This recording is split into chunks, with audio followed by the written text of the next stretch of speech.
بسم اللہ الرحمن الرحیم، شروع اللہ کے نام سے جو بڑا مہربان نہایت رحم والا ہے۔ السلام علیکم ورحمۃ اللہ وبرکاتہ۔ دوستو، آج ہم آپ کو بتائیں گے کہ مرنے کے بعد کیا ہوتا ہے۔ تو ویڈیو شروع کرنے سے پہلے میری آپ سے یہی درخواست ہے، اگر آپ کو ہماری ویڈیو اچھی لگے چینل کو سبسکرائب کریں، ساتھ میں بیل آئیکن کے بٹن کو پریس کر دیں تاکہ ہماری آنے والی نئی انفارمیٹنگ ویڈیو آپ کو بآسانی سے مل سکے۔ تو دوستو چلتے ہیں ویڈیو کی طرف۔ مرنے کے بعد کیا ہوتا ہے یہ ممکن نہیں ہے، چونکہ کوئی مردہ اٹھ کر نہیں بتاتا ہے کیا ہوا، لیکن اللہ کی کتاب میں، نبی اکرم صلی اللہ علیہ وسلم کی سنت میں کچھ جو باتیں ملتی ہیں، ان باتوں کو میں ترتیب وار آپ کے سامنے رکھ رہا ہوں، چونکہ روایتیں مختلف ہیں، احادیث مختلف ہے، کچھ روایتیں بخاری کی، کوئی مسلم کی، کوئی ابو داؤد کی، کوئی ترمذی کی ہے، لیکن اگر میں الگ الگ حدیثیں رکھوں گا تو شاید عنوان مکمل نہیں کر پاؤں گا، تو میں نے ان سب روایتوں کو ایک تسلسل دے دیا، کڑیاں جوڑنے کی کوشش کی ہے کہ ایسا ایسا ایسا ایسا ایسا ہو سکتا ہے، تاکہ ایک واقعے کی شکل میں، ایک آرڈر کی شکل میں کچھ باتیں آپ کے سامنے آئیں، ورنہ یہ تمام باتیں احادیث سے ثابت ہے اور کچھ قرآنی آیتیں بھی انشاءاللہ اس کے اندر آئیں گی۔ تو آئیے، سفر آخرت کی ابتدا موت سے ہوئی، انٹری ہو گئی موت کے ساتھ، انسان مر گیا، مرنے کے بعد اب کیا ہوتا ہے وہاں سے دیکھتے ہیں۔ یہ سفر آخرت کی ابتدا ہے۔ نبی اکرم صلی اللہ علیہ وسلم فرماتے ہیں، جب انسان مر جاتا ہے اور اگر وہ نیکوکار ہو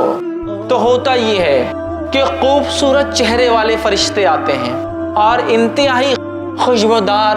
کفن اس کے لیے لایا جاتا ہے، اور اس کے پاس آتے ہیں،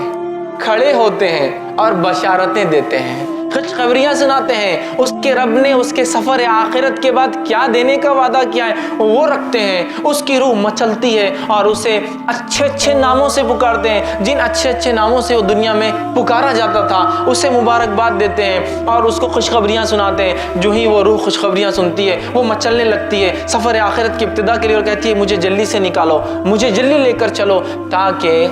میں اس چیز کو پالوں جو میرے رب نے سفر آخرت کے بعد میرے لیے رکھی ہے اور جو بشارت تم لوگ دے رہے ہو۔ پھر فرشتے اس کو خوشبودار کفن میں جو ہے کفناتے ہیں،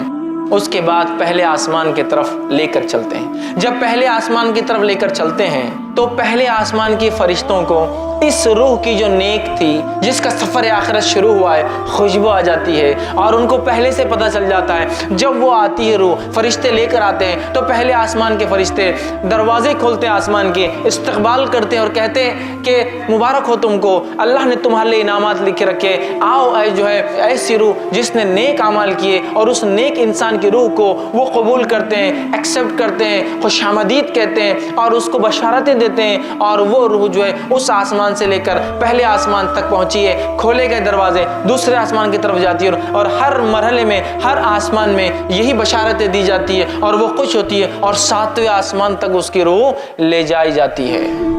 7ویں آسمان تک اس کی روح لے جائی جاتی ہے۔ پھر اللہ تعالیٰ حکم دیتا ہے اسے واپس اسی جگہ ڈال دو، اس لیے کہ میں اسے دوبارہ اسی سے اٹھاؤں گا۔ پھر اس روح کو لا کر قبر کے اندر ڈال دیا جاتا ہے۔ وہ نیک انسان جب قبر میں ڈال دیا جاتا ہے تو ڈالنے کے بعد وہ نیک انسان جو قبر میں جو ہے بیٹھ جاتا ہے، یاد رکھیے، اور اس کے بعد وہ مرحلہ شروع ہوتا ہے جو بہت سخت مرحلہ ہے، وہ ہے سوال اور جواب کا مرحلہ۔ منکر اور نکیر 2 فرشتے داخل ہوتے ہیں۔ بہت اندازہ لگائیے، مٹی کا گھروندہ ہے قبر، نہ کوئی دیا ہے، نہ کوئی لائٹ ہے، نہ کوئی ایسے ٹمٹما چھوٹی سی روشنی بھی موجود نہیں ہے، اور اس کیفیت میں اس مٹی کے نیچے انسان دبا ہوا ہے۔ دنیا میں چھوٹے موٹے کیڑے مکوڑوں سے لوگ ڈرتے ہیں، اندازہ لگائیے اگر اعمال صحیح نہ کیے تو پھر ڈھیروں من مٹی نیچے دبنا ہے، کوئی ساتھی نہیں، کوئی لائٹ نہیں، کوئی مددگار نہیں، اور اتنے خوف زدہ، خوفناک منکر اور نکیر جو قبر مٹی کو پھاڑتے ہوئے آئے۔ اندازہ لگائیے دنیا میں کوئی انسان غصے میں آ جائے تو ہم ڈر جاتے ہیں، وہ پھاڑتے ہوئے آئیں گے اور بجلی جیسی آواز ہوں گی، لیکن نیک انسان آ کر اسے اٹھائیں گے، اور اٹھانے کے بعد اس سے 3 سوال کریں گے، اور پہلا سوال کیا جائے گا، من ربکا، تیرا رب کون ہے؟